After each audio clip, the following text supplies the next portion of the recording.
First Street, Snohomish, Washington. With its rustic charm, it serves as a window into the past of the small town.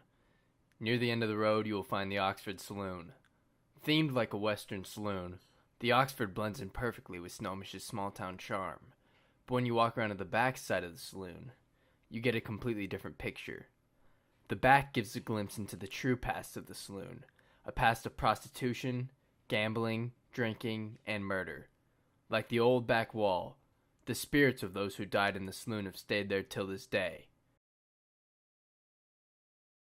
Originally, it was opened in 1890 as a Blackman grocery, and then around 1910 it became a saloon, and basically like a flop house upstairs.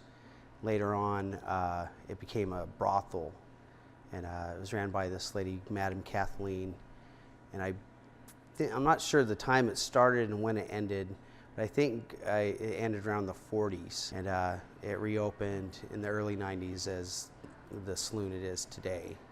And I started here in 1998, the winter of '98, and had been here maybe a month and didn't really hear any stories from anyone or anything, and basically got haunted. It's general knowledge that there's more than one ghost in the Oxford. It's definitely a more feminine vibe upstairs.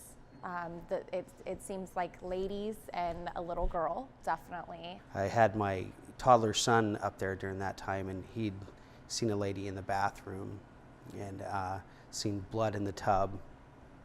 And I thought, oh well, one of the tenants must have rinsed some paint buckets out, because I'd noticed it'd been painting, days before that, and I thought that was the case, and it's clean. And I went in there, and he's like, "Oh, it's gone now," and it's like really creepy, like they're here type thing, and and had a witness, like one of the tenants for me, he witnessed like a small person or something in there, like a small woman or little lady. And down the road, a psychic came in and said that a medium said that a girl had committed suicide in there. She was going to be sold into prostitution herself and decided to commit suicide instead, and that is her doll. I can tell you, guaranteed, that doll has been brought back to the Oxford several different times by different people on different accounts. It just keeps coming back here. And the doll was given a specific name. It was Mary Elizabeth Brown.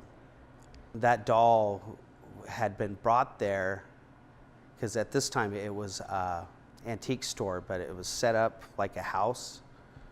And basically the doll got picked up at a estate sale, but it got brought back twice, and both times it was just like, here's this, I don't want my money, take it. And when the owner closed down, he just thought it should stay here.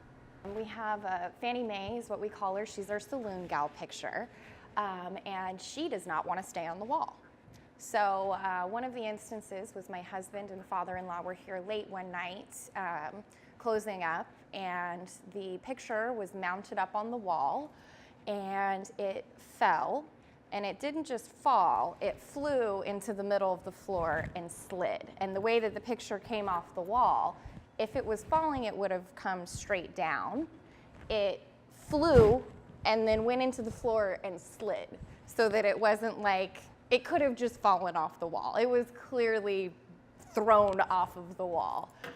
Recently, we had to take the picture down. It was hanging behind the stage.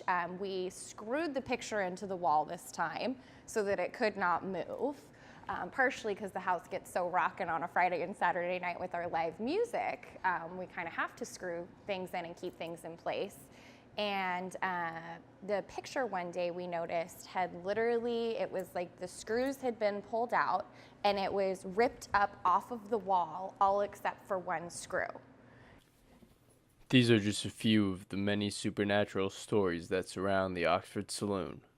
Despite its now friendly aesthetic, the saloon is still a host to many dark energies. If you are ever in Snohomish, pay a visit to the Oxford Saloon and see the haunting for yourself.